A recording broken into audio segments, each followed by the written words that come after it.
രാമായണം എത്ര പറഞ്ഞു കഴിഞ്ഞാലും എത്ര രീതിയിൽ അതിനെ നമ്മൾ എത്ര പെർസ്പെക്റ്റീവോടുകൂടി നോക്കി കണ്ടു കഴിഞ്ഞാലും വീണ്ടും വീണ്ടും കാണാനും പറയാനും ഒക്കെയുള്ള മഹാസാഗരം പോലെ ഒരു എന്താ ഇനിയിപ്പോൾ പറയുക. അതുകൊണ്ടാണല്ലോ നമ്മളതിനെ ഇതിഹാസം എന്ന് വിളിക്കുന്നത്. ഇതിഹാസ കഥകളിലെ കഥാപാത്രങ്ങളും കഥാസന്ദർഭങ്ങളും അതിനെ നമ്മൾ നോക്കിക്കാണുന്ന രീതിയൊക്കെ മാറുന്നതനുസരിച്ച് എത്ര തവണ വേണമെങ്കിൽ ഈ കഥകൾ പറയാം.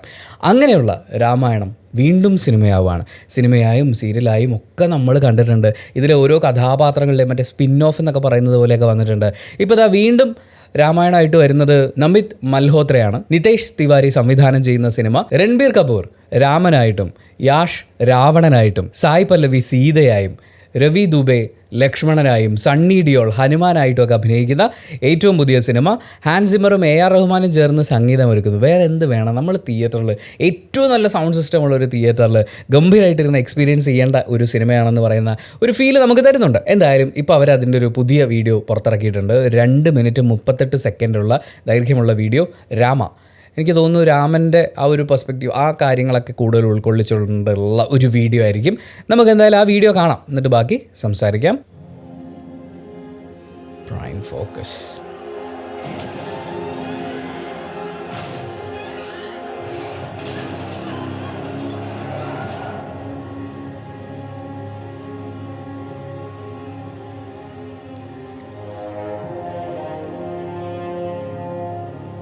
He's always the answer. He's the answer എന്ന് പറയുന്ന പോലെ ഓർമ്മ വന്ന് പെട്ടെന്ന്. ഷോട്ടൊക്കെ അടിപൊളിയായിട്ടുണ്ട്, ലൈറ്റൊക്കെ വെച്ച്. റൂളിങ് അവർ ഹേർട്സ് ഓവർ 5000 years.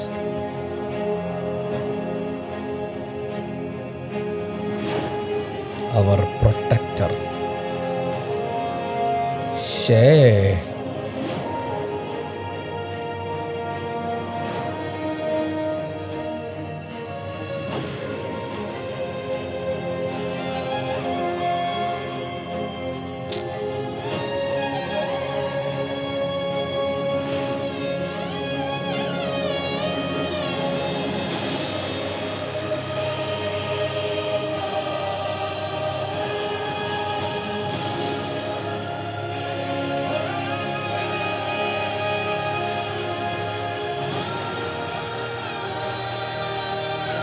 ആരും ഇല്ലാത്തപ്പോൾ കിരീടം വെച്ച് കൊടുക്കണം.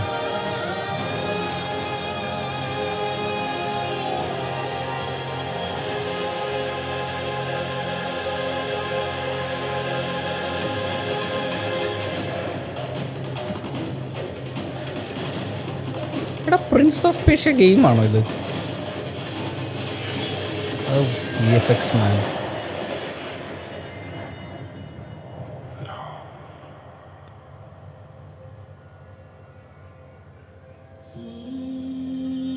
ദോണ്ട ലക്ഷ്മണൻ, ദോണ്ട സീതയും. ആരെ തൊഴയാണ്?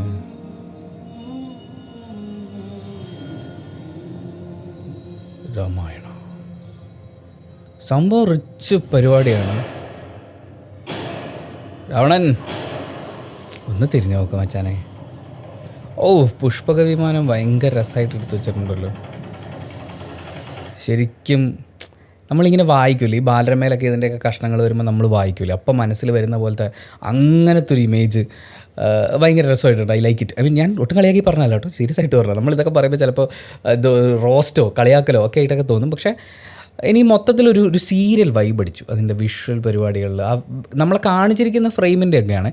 അപ്പോൾ അത് നമ്മൾ ഈ രാമായണം സീരിയലൊക്കെ കണ്ടിട്ടുള്ളതും കൂടി കൊണ്ടായിരിക്കും അങ്ങനെ വെച്ച് വരുന്നത്. പിന്നെ ഈ ക്ലീൻ ഷേവ് അടിച്ചിട്ടുള്ള മസിലുള്ള രാമൻ എന്നൊക്കെ പറയുന്ന ആ കോൺസെപ്റ്റ് അങ്ങനെയാണല്ലോ ഇന്ത്യയിൽ എല്ലാ കാലത്തും വിറ്റഴിഞ്ഞ് പോയിട്ടുള്ളത്. നമ്മൾ ഈ ദേവിമാരുടെ കാര്യം പറയുമ്പോഴേക്കും ഏറ്റവും, അതായത് സ്കിൻ കളർ ഏറ്റവും വെള്ള നിറത്തിലുള്ള ദൈവങ്ങളായിരിക്കും. അതേപോലെ ദൈവങ്ങൾ പുരുഷന്മാരാണെന്നുണ്ടെങ്കിൽ അവർ ഈ ഭയങ്കര ജിമ്മിലൊക്കെ പോയി ഫിറ്റായിട്ടിരിക്കുന്ന ഒരു ബോഡി സ്ട്രക്ചറും കാര്യമുള്ള ആൾക്കാരായിരിക്കും. അങ്ങനെയൊക്കെയുള്ള കുറേ സാധനങ്ങളുണ്ട്. ഈ കാർമേഘവർണ്ണൻ എന്ന് പറയുന്ന കൃഷ്ണനെ നീല അടിച്ച ടീമാണ് ഇന്ത്യക്കാർ. വെറും നീലയല്ല, മറ്റേ ആകാശ നീല അടിച്ചു വെച്ച, കുറച്ച് ഡാർക്ക് നീലയാണെങ്കിൽ പിന്നെയും പറയായിരുന്നു. ഇത് മറ്റേ വെളുപ്പിൽ നിന്ന് പുറപ്പെടുകയും ചെയ്ത് നീലയിലേക്ക് എത്തിയില്ല എന്ന് പറയുന്ന പോലത്തെ കളർ അടിക്കുന്ന ആൾക്കാരാണ്. അപ്പോൾ അതിൻ്റേതായിട്ടുള്ള കുറേ സാധനങ്ങളൊക്കെ എനിക്കിങ്ങനെ കാണുമ്പോൾ ഫീൽ ചെയ്തു. അതേപോലെ വിഷ്വലിൽ ഈ ഫൈറ്റ് കാര്യങ്ങളൊക്കെ കാണിച്ചപ്പോൾ എനിക്ക് actually Prince of Persia game കാണുന്ന പോലെ, പ്രിൻസ് ഓഫ് പേർഷ്യ മാത്രമല്ല വേറെ ഏതൊക്കെയോ ഗെയിം പരിപാടികളൊക്കെ കാണുന്ന പോലെയൊക്കെ തോന്നി. കാരണം ആ ബീസ്റ്റിനെ അവർ ക്രിയേറ്റ് ചെയ്തിരിക്കുന്നതൊക്കെ അതൊക്കെ ഈ ഹോളിവുഡിൽ നിന്നൊക്കെ എടുത്തിട്ടുള്ള മാതൃകകൾ വെച്ചിട്ടാണെന്ന് തോന്നുന്നു. നമ്മുടെ നിലവിലുള്ള ഇതിഹാസത്തിനൊക്കെ ഒന്ന് വൻ സംഭവമായിട്ട് കാണിക്കാൻ വേണ്ടി ഒരു ഗ്ലോബൽ മാർക്കറ്റിലേക്ക് പുഷ് ചെയ്യുന്ന സമയത്ത് അങ്ങനെയുള്ള കാര്യങ്ങളൊക്കെ അവർ ചെയ്യും. പക്ഷേ എവിടെയോ ഒരു ഒത്തൻറ്റിക് നമ്മുടേതെന്ന് പറയുന്ന സാധനം നഷ്ടപ്പെടുന്നുണ്ടോ എന്നൊരു സംശയം. ബാക്കി എനിക്ക് നമ്മുടെ രാമൻ ഫിഗർ കണ്ടിട്ട്, ഐ മീൻ രൺബീർ കപൂറിനെ കണ്ടിട്ട് എനിക്ക് അങ്ങനെ ഒരു പഞ്ച് ഫീൽ ചെയ്യുന്നില്ല. ഞാൻ പറയുന്നത് മോശമായി അല്ലെങ്കിൽ ഇങ്ങനെ കൊണ്ട് പറ്റുമോ അങ്ങനെയൊന്നുമില്ല. ഏത് കഥാപാത്രവും ഒരു അഭിനേതാവിന് ചെയ്ത് നമ്മുടെ മുന്നിലേക്ക് വരാം. അതിനുശേഷം നമുക്ക് അതെടുക്കാൻ പറ്റുക എന്ന് പറയുന്ന ഒരു കാര്യമുണ്ടല്ലോ. ആ ഒരു പെർസ്പെക്റ്റീവ് മാത്രമാണ് ഞാൻ പറയുന്നത്. പുള്ളി ചെയ്ത മോശം എന്നല്ല. മൊത്തത്തിൽ ഇതിൻ്റെ വിഷ്വൽ സാധനങ്ങളിലൊക്കെ ഉണ്ട്. ഇപ്പം രാമായണം സീരിയൽ കണ്ടിട്ട് അതിൻ്റെ കുറേ ഷോർട്സൊക്കെ എടുത്ത് വെച്ചിരിക്കുന്ന പോലെ അത്രയൊക്കെ തന്നെ എനിക്ക് തോന്നുന്നുള്ളൂ. കാശ് മുടക്കിയിട്ടുണ്ട്, അത് കാണാനുള്ളതുണ്ട്. പക്ഷേ VFX പിന്നെയും കുറച്ചും കൂടിയൊക്കെ ബെറ്റർ ആക്കണമായിരുന്നു. എനിക്ക് ഉറപ്പാണിത് ഇനിയും പണിയൊക്കെ ചെയ്തിട്ടേ അവർ പുറത്തിറക്കുള്ളൂ. ഇപ്പോൾ രാമ ഒരു വീഡിയോ വന്നു, ഇനി സീത വരും, രാവണൻ വരും, ലക്ഷ്മണൻ വരും, ഹനുമാൻ വരും, ചിലപ്പോൾ വേറെ ആരെങ്കിലും കൂടി വരും. അങ്ങനെയുള്ള ഓരോ വരവുകളൊക്കെ വന്ന് അവരെന്തായാലും നല്ലോണം പൈസ ചിലവാക്കിയിട്ട് ഇതിൻ്റെ ഒരു ടോട്ടൽ ഔട്ട്പുട്ട് എടുത്ത് വരുമ്പോൾ തിയേറ്ററിൽ കാണുമ്പോൾ കുറച്ചും കൂടി ഗുമ്മായിരിക്കും എന്ന് നമുക്ക് പ്രതീക്ഷിക്കാം. പിന്നെ VFXൻ്റെ ചില കാര്യങ്ങൾ എന്താണെന്ന് വെച്ചാൽ നമ്മൾ ഈ ചെറിയ സ്ക്രീനിൽ കാണുന്നതിനേക്കാളും അതേ സംഭവം അതേ ക്വാളിറ്റിയിൽ നമ്മൾ പക്ഷേ ഒരു വലിയ സ്ക്രീനിൽ കാണുമ്പോൾ നമുക്ക് കുറച്ചും കൂടി എന്തൊക്കെയോ ഉണ്ടെന്ന് തോന്നും. ഒരു പക്ഷേ ഈ ട്രെയിലർ തിയേറ്ററിൽ കണ്ടു കഴിഞ്ഞാൽ കുറച്ചും കൂടി രസമായിട്ട് തോന്നുമായിരിക്കും. പക്ഷേ ഇതെനിക്ക് കുറേ വൈഡ് ഫ്രെയിംസ് കാര്യങ്ങളൊക്കെ ഉണ്ടായിരുന്നു. കുറച്ച് പൈസ മുടക്കി ഗ്രാഫിക് ഇവരുടെ ഒരു വിഷൻ എന്താണെന്നുള്ളതൊക്കെ നമുക്ക് മനസ്സിലാവുന്നുണ്ട്. പക്ഷേ ഒരു തൃപ്തി കിട്ടുന്നില്ല. ഒരു അടുത്ത ലെവൽ സാധനം വരാൻ പോകുന്നു, ഇന്ത്യൻ സിനിമ ഇളക്കി മറിക്കാൻ പോകുന്ന ഒരു ഗംഭീര സംഭവം വരാൻ പോകുന്നു എന്ന് പറയുന്ന ഫീൽ ഈ വീഡിയോ കണ്ടിട്ട് എനിക്ക് കിട്ടിയിട്ടില്ല. പക്ഷേ ഇവർ ഈ ചെയ്യുന്നതൊക്കെ വെച്ചിട്ട് ഇതിൻ്റെ ഒരു ടോട്ടാലിറ്റിയിൽ അത് വരും എന്ന് പറയുന്ന പോലത്തെ ഒരു ചെറിയ പ്രതീക്ഷ ഇപ്പോഴും ഉണ്ട്. ബാക്കി നമുക്ക് കൂടുതൽ അപ്ഡേറ്റ്സും കാര്യങ്ങളൊക്കെ വന്നിട്ട് പറയാം. എന്നാലും നിങ്ങൾ ബാക്കി എല്ലാവരെയും ബ്ലറായിട്ടെങ്കിലും ഫേസ് കാണിച്ചു, ഞങ്ങളുടെ യാഷിൻ്റെ മുഖം കാണിച്ചില്ല എന്നൊരു വിഷമം എനിക്കുണ്ട്. അതും കൂടി ചേർത്ത് വെച്ചിട്ട് നമ്മൾ ഈ വീഡിയോ വൈൻഡപ്പ് ചെയ്യുകയാണ്. നിങ്ങൾക്ക് ട്രെയിലർ ഈ വീഡിയോ കാണാനുള്ള ലിങ്ക് ഞാൻ ഡിസ്ക്രിപ്ഷനിൽ കൊടുത്തേക്കാം. നിങ്ങളുടെ അഭിപ്രായങ്ങൾ കമൻറ്റ് ബോക്സിൽ രേഖപ്പെടുത്തുക. Thank you so much for watching this video. Video ഇഷ്ടപ്പെട്ടാൽ ലൈക്ക് ചെയ്യുക, കമൻറ്റ് ചെയ്യുക, ഷെയർ ചെയ്യുക, സബ്സ്ക്രൈബ് ചെയ്യുന്ന കാര്യവും ഹൈപ്പ് ചെയ്യുന്ന കാര്യവും പരിഗണിക്കുക.